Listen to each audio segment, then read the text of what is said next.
I don't like this flag as much as other options. But the chicken, that's the newest flag that everyone agrees makes you a good, inclusive person.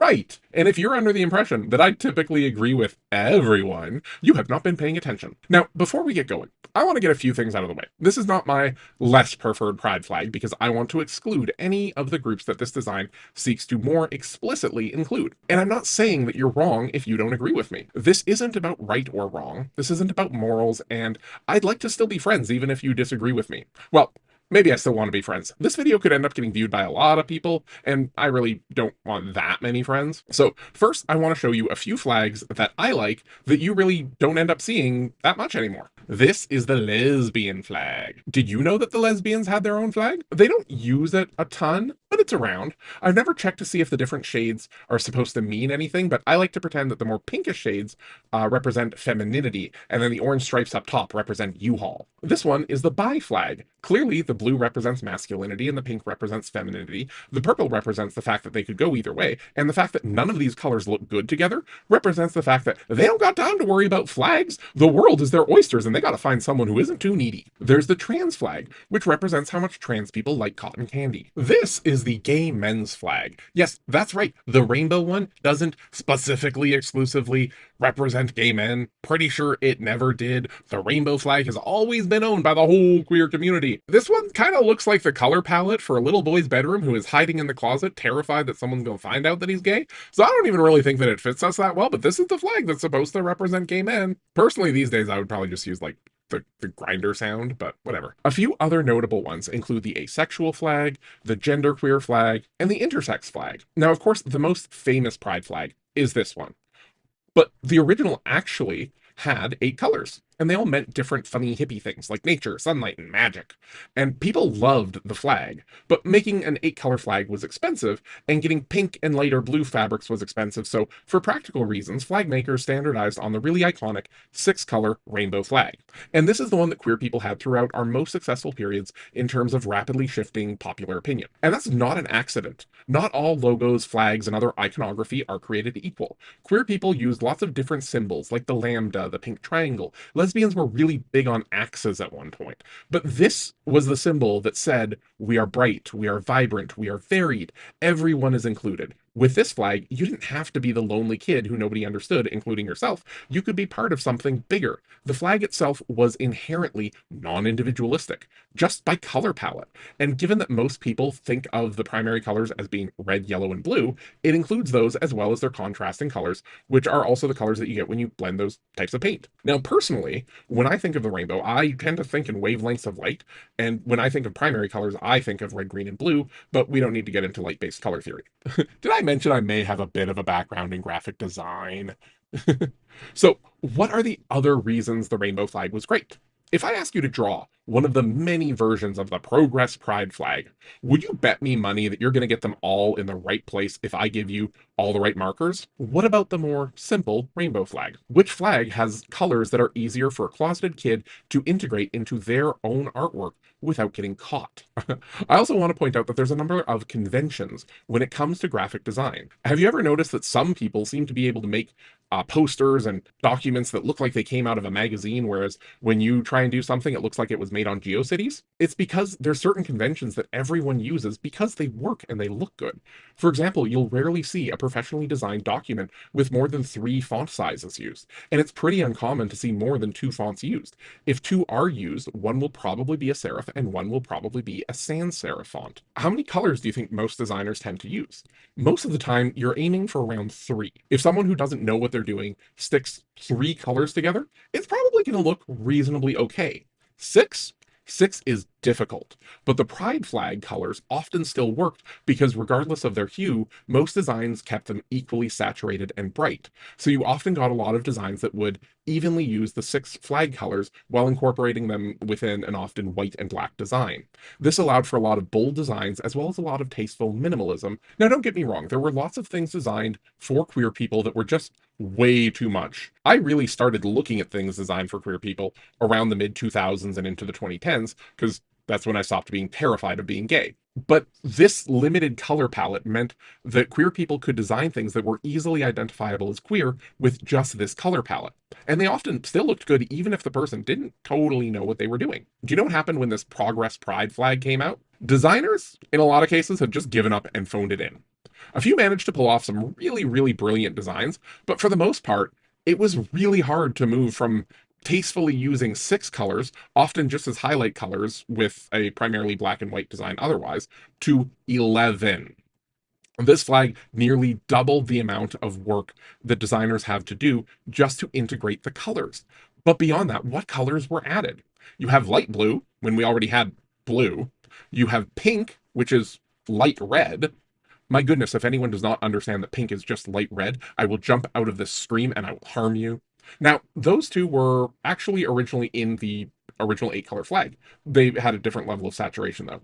So if somebody simply said, like, let's integrate pink and cyan, you could honestly do that without much fuss, and it still would have been just a little bit more work for designers, especially if, again, they kept the same level of saturation. But the thing is, the first attempt to try and strong arm the queer community into modifying the very good and effective design didn't come from the trans community, probably because the trans community both already had their flag and they were included in the acronym LGBT. Yes, the lesbians stuck them on the end, but they were included. They weren't always treated well. They're still not always treated well. None of this is me suggesting that I think trans people should take a back seat. It's also worth noting that at least when I was coming out, it was just assumed that LGBT and the rainbow flag went together, which meant the rainbow flag represented lesbians, gays, bisexuals, and transgender people. And it's also worth noting that as soon as we let up on trans rights for a second, the next people getting their rights taken away is going to be me. They're not coming after the lesbians next. They're not even coming after the bis next. They're coming straight for the gays as soon as they manage to put the trans people on the train. So let's not let them put the trans people on the train. No, the first crack in the queer community's branding came from a place where most bad ideas come from: America, specifically the city of Philadelphia, where a local gay bar was accused of racism because they set a dress code that excluded certain types of clothing associated with black men. If I remember correctly, it was like Timberland shoes and sweatpants. I could be wrong though, it was a while ago. and from all reports, yes, there probably was a pretty racist gay bar owner in Philadelphia. It's America. There's lots of racists there. There's lots of racists everywhere. But yeah, so the plan was to fix racism by putting black and brown stripes above the rainbow, which is in and of itself a bit racist because not all black and Latin men are tops, just the best ones. Now, believe it or not, it's been a few years. Let's check in with America and see if this fixed racism. No, apparently America is not less racist now than it was in 2016. Some people did adopt the new design that the city of Philadelphia branded the Philly Pride flag. Because when you think LGBT, do you think Philadelphia? Of course you do. But some people did start using this flag, primarily because they didn't want to seem racist. If there's one thing that white people love, it's trying to show how not racist they are with symbolism rather than systemic change. Systemic change is hard, and paying for a new flag is way easier. But not everyone loved the new flag. Some people pointed out the fact that rainbows don't contain the colors black or brown. Also, red and yellow did not previously pull from the song Jesus Loves Me This I Know and represent Indigenous and Asian people. Nor did the orange color represent narcissists. In fact, while there had been meanings attributed by the original creator, for the most part, the flag represented diversity, the idea that everyone was included. It was bright, it was hopeful, and it was one thing. Beyond that, some people like me realized that this new flag felt kind of like it was designed by the Democratic Party. Not directly, like I'm not saying that a graphic designer at the DNC put it together, but if you notice something, the DNC is kind of where civil rights go for palliative care. You see big improvements like the early civil rights movements where Black Americans were able to push and push until they were treated not quite equal, but like on paper more equal, and awful people felt less comfortable being terrible to them in public. Women went from not being able to vote or own property to now being able to have the freedom to vote, own property, and sometimes run the Albertan government into the ground. But you know what happened to both of those civil rights movements in the US? They got co-opted by the Democratic Party, and they started playing nice with a party that consistently does the bare minimum to maintain their support, because everyone knows that the Republicans will be worse. So after the Philly Pride flag didn't really catch on that well, because it was basically a rainbow for people who didn't know what a rainbow looked like, somebody else decided to design the Progress Pride flag. which at least still lets the rainbow actually be a rainbow, but also ensured that for the last like 8 years, every attempt from companies who wanted to make sure that everyone knew that they would really like queer people to shop with them now needed to have designs that included 11 colors, often between three different aspects of the design. Statistically, it's unlikely that I have many graphic designers in my audience, especially since everyone thinks that they're a designer because they can write a prompt into ChatGPT now. But again, 6 colors was hard. But at least they were 6 colors that were all equally saturated. But like the trans flag, those are pastel colors.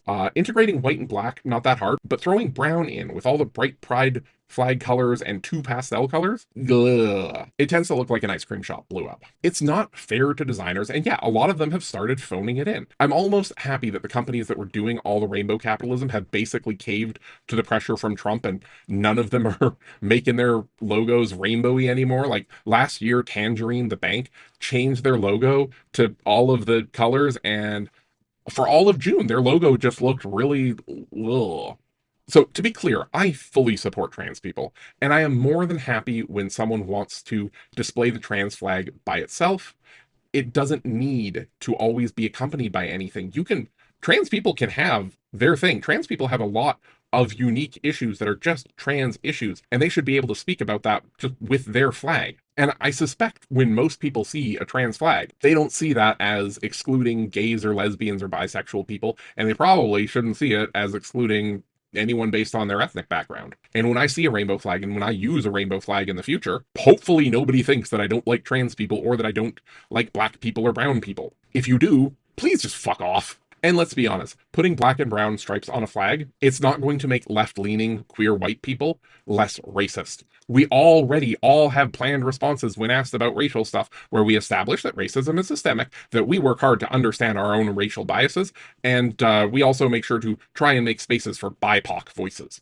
But most of us have been saying that stuff since before all of these flags with the black and the brown came out. Beyond that, if someone is raised in an environment that's racist, sexist, and homophobic, which of these two flags, do you think is going to be easier to start identifying with? Not what's ideal, not what's your end goal, but which is closer to a baby step for someone who has a long journey of unlearning to do. So, why did I make this video?